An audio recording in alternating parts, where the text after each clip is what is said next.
This is the last lecture of the Unit 4. In the last lecture, we were discussing about the horizontal axis wind turbine HAWT, and today we will discuss about the vertical axis wind turbine HAWT. These are also known as Cron's wind axis machine. तो vertical axis wind turbine को cross wind axis machine भी कहते हैं. Here the axis of rotation is perpendicular to the direction of wind. तो horizontal vertical axis wind turbine, जिसको कि हम cross wind axis machine भी कहते हैं, इसमें जो एक्सिस का जो रोटेशन होता है वो जो हवा का जो डायरेक्शन होता है उसके परपेंडिकुलर होता है. It has been found that vertical type of wind turbine lighter in weight and cheaper in cost.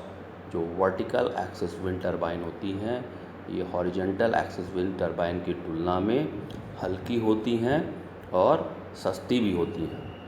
Because of omnidirectional, do not need the yaw control to orient the rotor axis in the direction of wind.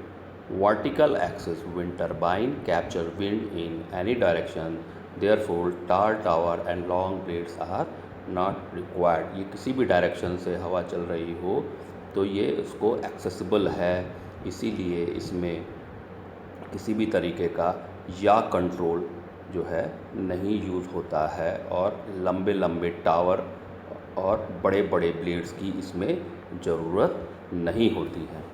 In this type of machine, the generator can be placed at the base level or within the support tower.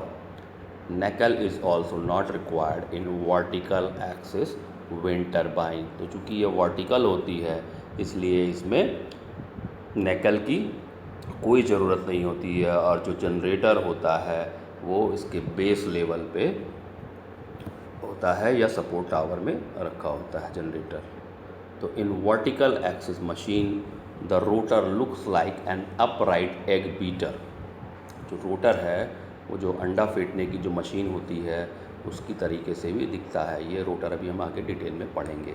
These machine that is vertical axis wind turbines are less efficient than the horizontal machine, though they have advantages of utilizing wind flow coming from any direction without a directional change in their axis of rotation.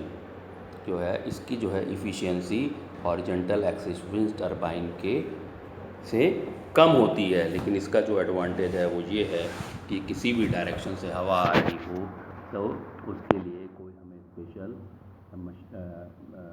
वो directional change के लिए कोई axis rotation technique इसमें use करने की ज़रूरत नहीं होती है. तो vertical axis turbine are of two categories.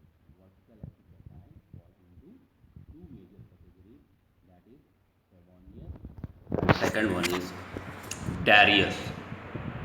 तो ये डायग्राम दिया हुआ है सेवोनियस रोटर का.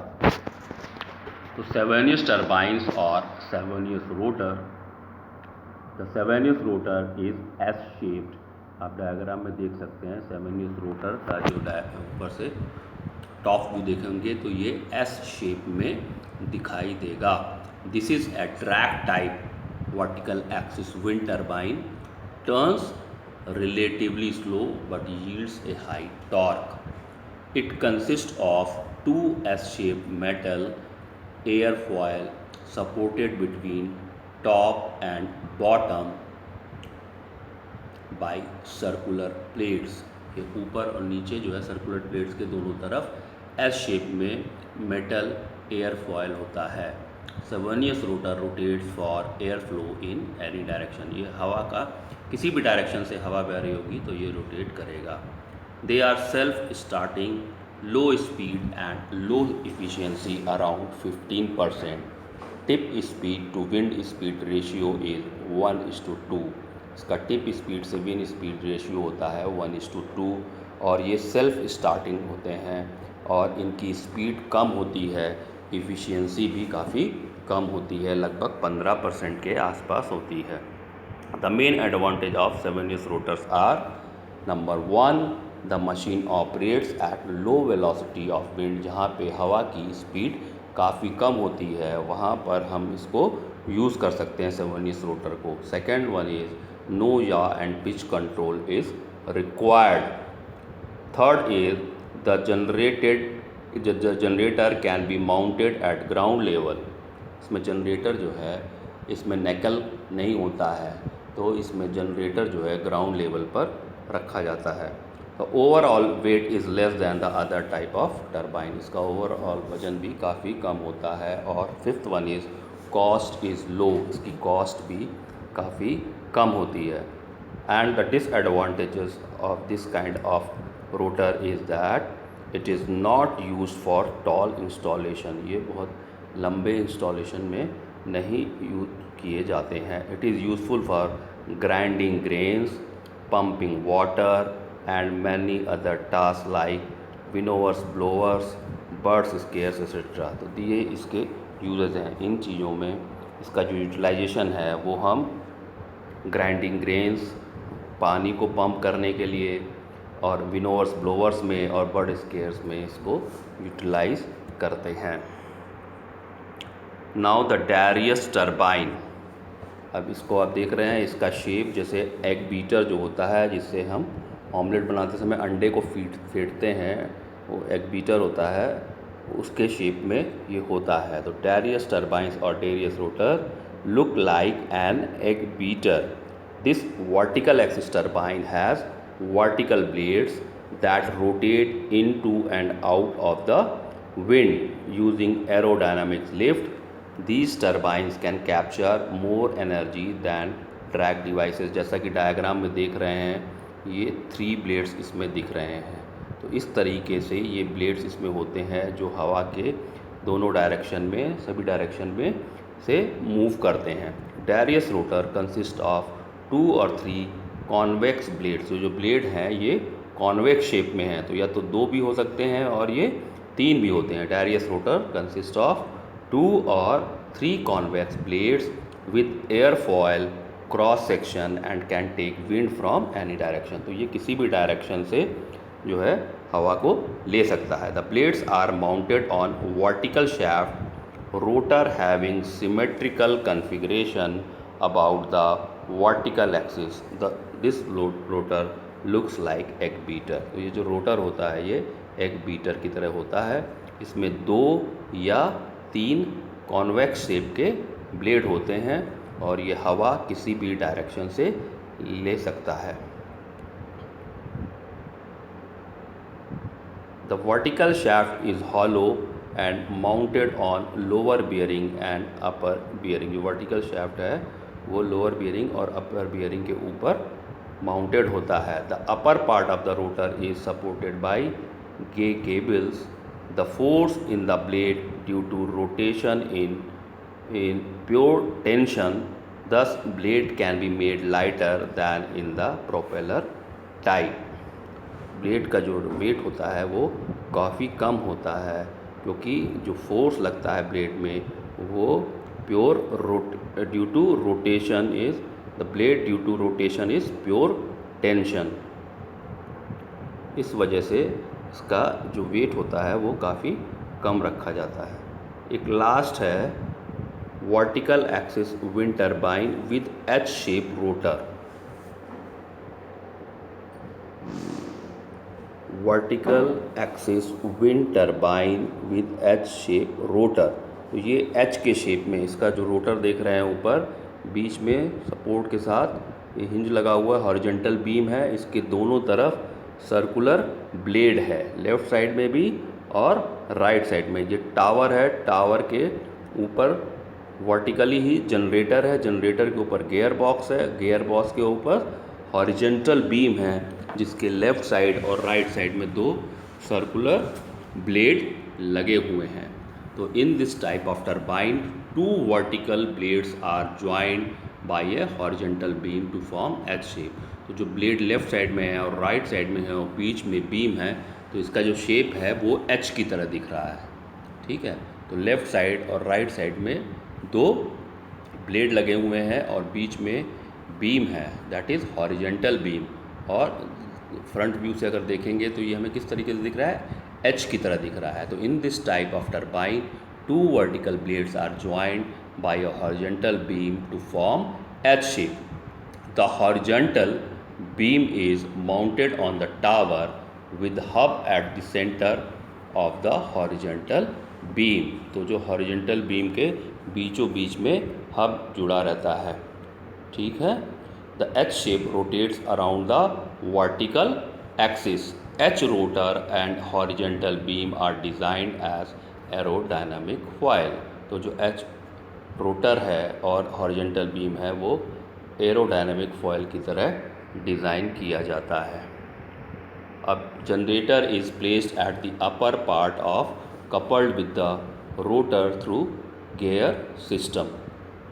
The blades of the rotor are either fixed type or variable shape in terms of angle. For smaller rating, fixed type is used, and for higher rating, variable shape blades are used. तो ये जो blade होते हैं जो horizontal beam के दोनों तरफ लगे रहते हैं, ये फिक्स टाइप भी हो सकते हैं और वेरिएबल शेप के भी हो सकते हैं. तो स्मॉलर रेटिंग के लिए फिक्स टाइप यूज़ किया जाता है और हायर रेटिंग के लिए वेरिएबल शेप ब्लेड यूज़ करते हैं. Now the merits of wind power generation. जो एडवांटेज है विंड पावर जनरेशन का, पहला एडवांटेज है the greatest advantage of electricity generation from wind is that it is renewable and not depend with the use of like fossil fuel.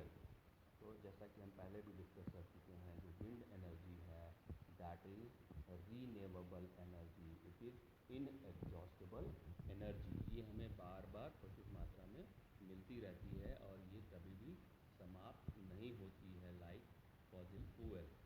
Second one is wind is available in abundance everywhere in the world.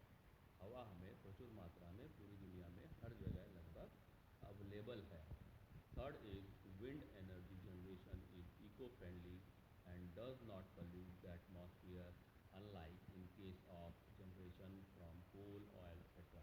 जो wind energy से हम electricity production करते हैं, इस process में किसी भी तरीके का कोई पोल्यूशन होने की उम्मीद नहीं होती है, क्योंकि हम कोई भी फॉसिल फ्यूल इस प्रोसेस में यूज नहीं करते हैं. तो this type of energy conversion is totally pollution free.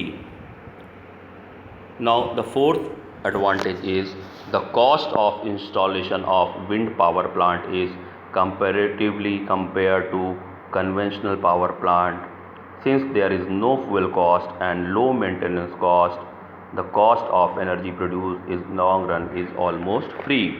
तो जो हम पावर प्लांट जनरली यूज़ करते हैं for the production of electricity, उससे अगर कंपैरिजन करें तो इसका इंस्टॉलेशन से ले करके कंप्लीशन और डे टू डे प्रोडक्शन में देखा जाए तो लॉन्ग रन में ये काफ़ी चीप पड़ता है in comparison to other power plant.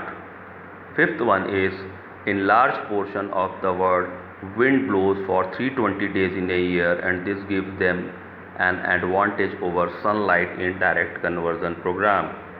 तो जो हवा है वो लगभग 365 दिन में 320 दिन हमें अच्छी मात्रा में मिलती है. तो इसको अगर कंपेयर करें तो in comparison to solar radiation से जो हम डायरेक्ट कन्वर्जन करते हैं उसकी तुलना में ये ज़्यादा दिन हमें अवेलेबल है.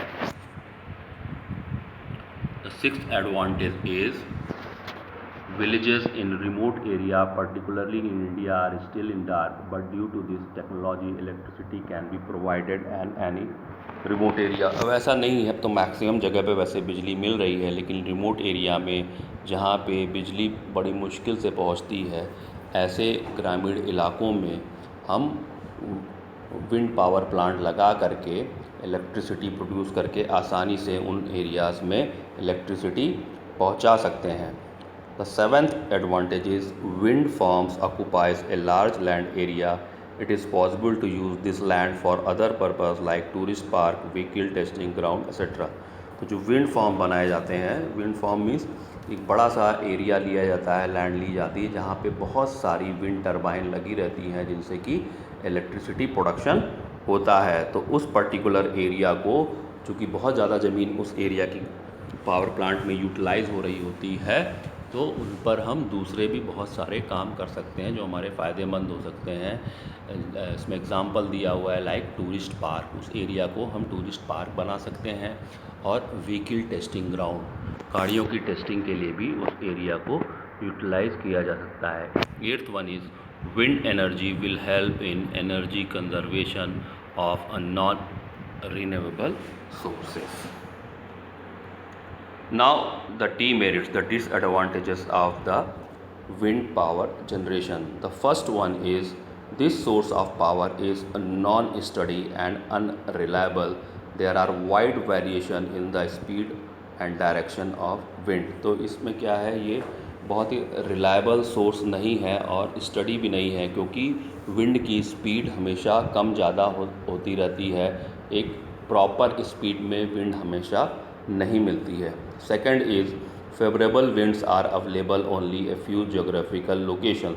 तो जो एक प्रॉपर विंड स्पीड के साथ विंड हमें मिलनी चाहिए वो कुछ ही जोग्राफिकल एरियाज़ में मिलती है। हर जगह वो स्पीड नहीं मिलती है जिससे कि हम आसानी से जिन एरियाज़ में विंड टरबाइन लगा करके इलेक्ट्रिसिटी प्रोडक्शन कर सकें। जैसे ही अपने ही कंट्री में है तो मैक्सिमम जो विंड टरबाइन है वो राजस्थान के जैसलमेर वगैरह एरिया, जो डेजर्ट एरिया है पाकिस्तान बॉर्डर पे, राजस्थान का जो बॉर्डरिंग एरिया है, मैक्सिमम विंड से एनर्जी इलेक्ट्रिसिटी प्रोडक्शन उस पर्टिकुलर एरियाज़ में होते हैं।